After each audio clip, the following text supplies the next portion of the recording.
પૂજ્ય વક્તા મહોદય શ્રી આપણા ઉપાસદેવ સ્વામિનારાયણ ભગવાન, સભામાં બેઠેલા સમગ્ર વડીલો, યુવાનો, બહેનો, માતાઓ, સર્વેને જય સ્વામિનારાયણ. પૂજ્ય વક્તા શ્રીએ બહુ અદ્ભુત કથા સંભળાવી. જીવનમાં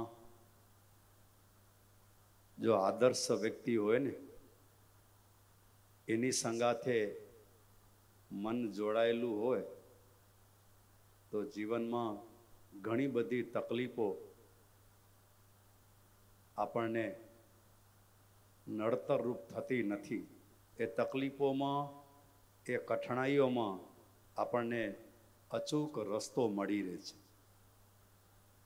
અને જો આદર્શ વ્યક્તિની સંગાથે જો મારું ને તમારું મન જોડાયેલું ન હોય ને, તો તમારા દિલની વાત જ્યાં ના કહેવી જોઈએ ત્યાં તમે કહી દો, અને જ્યાં વાત કહેવાની હોય ને ત્યાં તમે કહી શકો નહીં.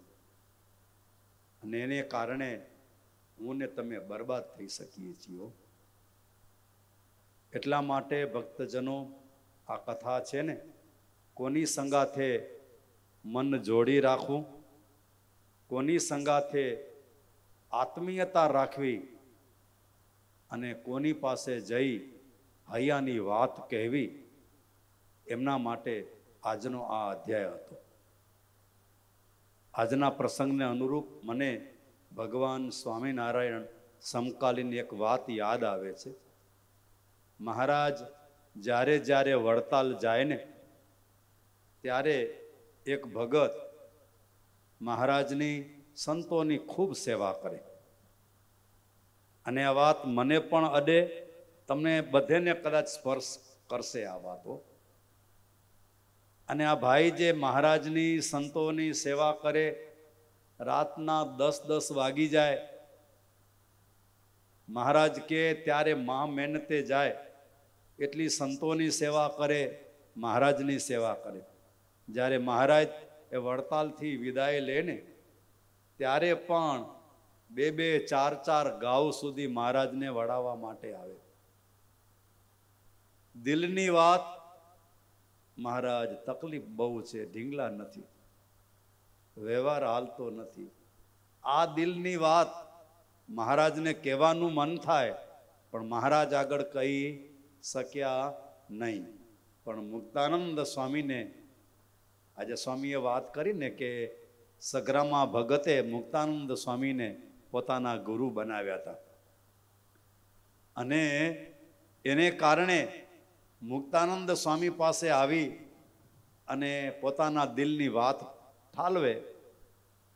ઘણા દિવસો થઈ ગયા ને, એટલે એક દિવસ મુક્તાનંદ સ્વામીએ મહારાજને કીધું, મહારાજ, આ ભગત બહુ દુખી છે. એક હાંધે ને 13 તૂટ્યા. મહારાજ કાંઈક તો દયા કરો. ભગવાન તો કેવા છે, તન કી જાણે મન કી જાણે. આપણે જે વિચાર કરીએ છીએ ને, મહારાજને તો બધું દેખાય. ગઈકાલે આપણે શું જમી આવ્યા હોઈએ, શું બોલ્યા હોઈએ, કોની સંગાથે કેવા ઝઘડા કર્યા હોય, કોઈને ન કહીએ, પણ મહારાજને તો બધી ખબર હોય, ન હોય? અહીંયા મહારાજને તો બધી ખબર. મુક્તાનંદ સ્વામીએ જ્યારે કીધું ને, એટલે મહારાજ મુક્તાનંદ સ્વામીના વચને એને આશીર્વાદ તો આપ્યા. આશીર્વાદ આપ્યા પછી મહારાજ 2 વર્ષે વડતાલ પધાર્યા ને, ત્યારે એ ભગત સભામાં ક્યાંય દેખાણા નહીં. સભા પૂરી થઈ ગઈ તોય પણ એ ભગત દેખાયા નહીં. બધા વયા ગયા, ત્યાર પછી ભગત આવ્યા. અને તે તરત દર્શન કરીને વયા ગયા. ક્યારેક 2 દિવસે આવે, ક્યારેક 3 દિવસે આવે. અને મહારાજે સંપત્તિ આપી, વ્યવહાર મોટો કરી આપ્યો, પણ ભૂલાયું શું? જે કરવાનું હતું ને એ ભૂલાઈ ગયું. ભગવાનના પવિત્ર સંત, ભગવાનના કોઈ આદર્શ પાત્ર વ્યક્તિ, એની સંગાથે તમારું ને મારું મન જોડાયેલું હશે ને, તો આપણે દુખી હશું તો આપણી વાત ભગવાન સુધી એ આદર્શ વ્યક્તિ હશે ને એ પહોંચાડશે. તમે કદાચ 10 વખત ભગવાનની પ્રાર્થના કરશો, ભગવાન નહીં સાંભળે, પણ ભગવાને જેને આદર્શ પાત્ર બનાવ્યા છે ને, એવા કોઈ મહાપુરુષ, એવા કોઈ સાધુને તમે જ્યારે કહેશો ને, ત્યારે જેમ એ ભગતને મહારાજે વ્યવહારે સુખિયા કરી દીધા ને, એમ વ્યવહારે પણ સુખિયા કરી દેશે. અને આ દેહને અંતે પરમ સુખનો આનંદ, પરમ સુખ લેવું હશે ને, પરમ સુખનો આનંદ લેવો હશે ને, તો પણ ભક્તજનો મારા ને તમારા પોતાના વ્યક્તિગત પ્રયત્નથી ક્યારેય પણ એ મળી શકવાનું નથી. એક ભગતને ગુનો ક્યારે થઈ જાય કાંઈ ખબર નહીં. એક નાનકડો છોકરો, ઘરમાં બાઇક પડી હતી, ત્યાં ચાવી પડી હતી, ચાવી લઈ અને હોન્ડા કરી ચાલુ. પપ્પા વાડીમાં પાણી કાંઈ ચાલુ કરવા ગયા હતા સલુસ, મમ્મી બીજી જગ્યાએ ગયેલી, ને આ ભાઈ ગયા સીધા હોન્ડા હાંકલીને રસ્તા ઉપર, અને ભગવાને દયા કરી ત્યાં પોલીસ ઊભા હતા, સીધો પકડ્યો, લાયસન્સ લાવો. કેટલા વર્ષ ત્યાં? લાયસન્સ ક્યાં? તો ખોટું તો બોલ્યો, મને 19 વર્ષ થઈ ગયા. લાયસન્સ ક્યાં? તો કે પપ્પા લગે પડ્યું. કાંઈ વાંધો નહીં, પપ્પાને કે અત્યારે ફોન લગાવો, પપ્પા તને તારું આ લાયસન્સ મોકલાવે. હવે ક્યાં જાય? છોકરો કેટલા વર્ષનો? 15 વર્ષનો. હવે ક્યાં જાય? અને તમને ખબર છે લાયસન્સ ન હોય અને છોકરો ગાડી હાંકલે અને પછી પોલીસ જો હાચી પરચી ફાડે તો રૂપિયા કેટલાની ઉઠી જાય? હે ભક્તજનો, આવું જ્યારે થઈ જાય ને, ત્યારે જેલમાં ગયા સિવાય બીજો કઈ, આમાં તો જેલમાં જવું નથી પડતું, રૂપિયા ભરવા પડે, બરાબર જેવા ખીચા ખાલી કરવા પડે રામ. પણ એવો એ ભગતથી ગુનો થઈ ગયો અને જેલમાં જવાનું થયું. અને એને ખબર કે જેલમાં મને માર ખાવાની છે, હેરાન થવાનું છે. અને ભક્તજનો આજે પણ એ માણસ જીવતો છે. 6 મહિના જેલમાં રહી આવ્યો. જેલમાંથી બહાર નીકળ્યો ને સૌનક સ્વામી, ત્યારે ફક્ત વજન 1.5 કિલો ઘટ્યો તો. હમુરો કેટલો? તો એ જેલમાં ગયો તો કે લહેર કરવા ગયો તો? અને જ્યારે ગયો ને ત્યારે મંદિરે આવ્યો હતો, અને ત્યારે રડતા રડતા એ ગયો તો, આવ્યો ને ત્યારે હસતા હસતા આવ્યો. કારણ એ હતું, જેલમાં ભક્તજનો એને એ સાધુએ વચનામૃત આપ્યું હતું, અને સાધુએ એને માળા આપી હતી, અને સાધુએ એને શિક્ષાપત્રી આપી હતી. એમાં જન્મ મંગલના પાઠ હતા. જ્યારે તું કંટાળે ને ત્યારે આનો પાઠ કરજે. તું ભલે સમજે યા ન સમજે, આ વચનામૃત વાંચજે, આ માળા કરજે. 4 માણસો તારી મસ્કરી કરે ને તો એટલો જવાબ દેજે કે આ ખબર નહીં શું વરે ન વરે, પણ કરું રો. બસ આટલું જ કહેવાનું, બીજું કાંઈ ન કહેવાનું. તને કોઈ મારશે નહીં, તને કોઈ તકલીફ પણ નહીં દે. કદાચ રોટલી જાડી ખાવી પડશે, પણ અઠવાડિયે 1 વખત મિષ્ટાન પણ તને મળશે ખરું. ભક્તજનો, એ માણસ જેલમાંથી બારે આવ્યો ને, ભગવાનના દર્શન કરવા આવ્યો. એ સાધુ પાસે ગયો ને ત્યારે સાધુએ એને પૂછા કરી, તો તારામાં તો કાંઈ ફરક નથી પડ્યો. મહારાજ, તમારા આશીર્વાદથી આટલું સારું થયું છે. હવે તો ગુનામાંથી એ બચી ગયો અને હવે તો મને બોધ પણ મળી ગયો. મહારાજ, હવે તો આ વચનામૃત હું ઘરે લઈ જઈશ અને રોજ વાંચીશ. ભક્તજનો, મને તમને કહેવાની આટલી જ વાત. તમારા જીવનમાં કોઈ આદર્શ પાત્ર હોય ને, તમારા જીવનમાં આદર્શ પાત્ર તમારા મા બાપ હોય, તમારા કોઈ સાધુ હોય, એની સંગાથે તમારું જો મન જોડાયેલું હોય ને, તો ગમે એવી આફત આવવાની હોય, ગમે એવી આફત આવવાની હોય, એ આફતમાં આપણે ઉગરી જઈએ છીએ. એટલું જ નહીં, કદાચ ન પણ ઉગરીએ ને તો પણ મહારાજ પોતાનું દર્શન આપીને આવા સંતો આપણે એ જગ્યાએ દર્શન આપવા આપણને પહોંચી આવે અને આપણું પરમ કલ્યાણ કરી દે. ભાઈ, એટલા માટે તમે ભજન કરો છો. ઘણા બધા આજે યુવાનો હાજર છો, આજે કદાચ હું હાથ ઊંચો કરાવું તો નિખાલસ હૃદય હાથ ઊંચો કરશો ભાઈ? હા ના કયો જોઈ તો કહું. નિખાલસ હૃદય હાથ ઊંચો કરશો? હે?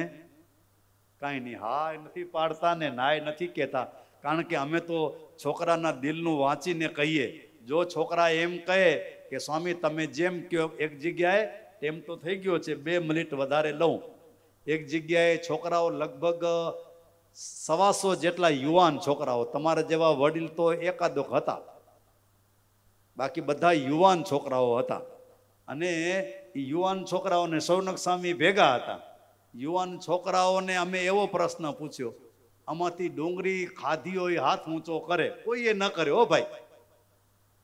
હે? અમે શું પ્રશ્ન પૂછ્યો? ડુંગળી ખાધી હોય હાથ ઊંચો કરે? લસણ ભેગ્યો, ડુંગળી ને લસણ જેને ખાધી હોય હાથ ઊંચો કરે? કોઈએ ન કર્યો. લ્યો, એટલે અમારા સ્વામી કે આ છોકરા કેવા ભગત છે બિચારા. લેવા હે કેવા ભગત છે, કોઈ ડુંગળી ને લસણ ખાધી નથી. હે બહુ ભગત હે. અને પછી ત્યારે માઇક અમારી પાસે, અમે કીધું આમ તો ન હોય ભલા. હે આમ હોય નહીં. આવડા બધા છોકરાઓમાંથી એક છોકરો ડુંગળી ન ખાય, લસણ ન ખાય, એ વાત અમને ગળે ઉતરે નહીં. સ્વામી હાથ ઊંચો બધા કરશે, કરાવું? તો કે ના, ખાધી ન હોય તો શું ઊંચો કરે? એટલે અમે કીધું ના, છોકરાઓ હાથ બધા ઊંચો કરશે, પણ એના પહેલા એને દિલને ડોલાવવું પડે. તમે દિલ ડોલાવી દો તો બધા હાથ ઊંચો કરશે. તો કે કરાવો લ્યો. અને ભક્તજનો તમને આશ્ચર્ય થશે, આખી સભામાંથી એક છોકરો એવો કે જેને ડુંગળી નથી ખાધી, બધાય છોકરાએ હાથ ઊંચો કર્યો. લ્યો, બરાબર. એટલા માટે આજે અમે હાથ ઊંચો નહીં કરાવીએ તમને, બરાબર. પણ ભક્તજનો એટલો પ્રયત્ન જરૂર કરજો. તમારા જીવનમાં આદર્શ પાત્રને તમારે નક્કી કરવાનું હોય. શું કરવાનું હોય? નક્કી કરવાનું હોય. ઓલી વાત આવે ને કે લવ મેરેજ કરીએ એમાં કાંઈ ન મળે. લવ મેરેજ કરીએ એમાં કાંઈ ન મળે, પણ એંગેજ મેરેજ કરીએ એમાં ઘણું બધું મળે. તમે વડીલોને ખબર નહીં પડે. અમે શું કીધું ખબર પડી? હે આ લોકોને તો ખબર ન હોય ને, આ લોકોને તો જે ગોઠવ્યું એ મંજૂર. એટલે આ એક યુવાન છોકરો હશે, કોલેજમાં ભણતો હશે, એટલે એ પછી કોક હોશિયાર પ્રોફેસર જાય એને પૂછવા ગયો, સાહેબ આ લવ મેરેજનું હમણાં બહુ હાલે છે, એટલે મારે લવ મેરેજ કરવા કે એરેન્જ મેરેજ કરવા? કે મને એ સમજાતું નથી. તો કે તારે જોઈએ શું છે? તારે ગાડી, તારે રૂપિયા, તારે કબાટ, તારે સોનાના ઘરેણા, આ બધું જોઈતું હોય તો એરેન્જ મેરેજ કરજે. અને મનગમતું પાત્ર જોઈતું હોય તો લવ મેરેજ કરજે. શું કીધું એને? બરાબર. આ તમારા માટે વાત નથી હો, આ ખાલી તમને મજાક માટે કહું છું. ધીરે ધીરે તમારા દિલ મને ખોલાવા છે એટલા માટે વાત કહું છું. પછી છોકરો હોશિયાર, છોકરો કે લવ મેરેજ કરીએ એમાં આપણે કાંઈ ન મળે, પણ પાત્ર મનગમતું મળે. અને એરેન્જ મેરેજ કરીએ એમાં પાત્ર મનગમતું ન મળે, પણ વસ્તુ બધી મળે. એટલે કરવું શું? એટલે આ વડીલો બેઠા હતા ને એની પાસે સલાહ લીધી, અને એને શું કર્યું? લવ વિથ એરેન્જમેન્ટ લગ્ન કર્યા. સમજ્યા તમે? ન સમજ્યા? લવ વિથ એરેન્જમેન્ટ લગ્ન કર્યા. સમજી ગયા ને? એટલે એને મા બાપ પાસે પાત્રને પસંદ કરાવી, પોતાના મા બાપને એને ત્યાં મોકલાવી, એમના મા બાપ પણ દીકરાના મા બાપ પાસે આવી નક્કી કરાવી, અને પછી લગ્ન કર્યા. એટલે પાત્ર પણ મનગમતું મળ્યું, ઘરેણા પણ ઘણા મળ્યા, મિલકત પણ ઘણી મળી. પણ વડીલોની સલાહ લીધા વિના સીધા એમને પડી જાય તો ક્યારે ક્યાં કેવી આગ લાગી જાય, લવમાં લાય લાગી જાય, એ કાંઈ ખબર પડે? હા ના તો કેવો પડે? ખબર કાંઈ ન પડે. એટલા માટે સલાહ લઈ અને આદર્શ પાત્રોની, કોની? આદર્શ પાત્રોની સલાહ લઈ, વડીલોની સલાહ લઈ ભગવાનના પવિત્ર ભક્તો હોય, એવા આપણા માતા પિતા હોય, આપણા સંતો હોય, આપણા આદર્શ વડીલો હોય, એમની સલાહ લઈ અને આવા શાસ્ત્રોની સલાહ લઈને જ્યારે જીવનમાં ડગલા માંડીએ છીએ ને ભક્તજનો, ભગવાન ખૂબ આપણી સંભાળ રાખે છે. બહુ સરસ. આજે સભા બહુ મોટી થઈ છે. આપ સૌને હેતપૂર્વક આજના દિવસે અમારા હૃદયપૂર્વક જય સ્વામિનારાયણ.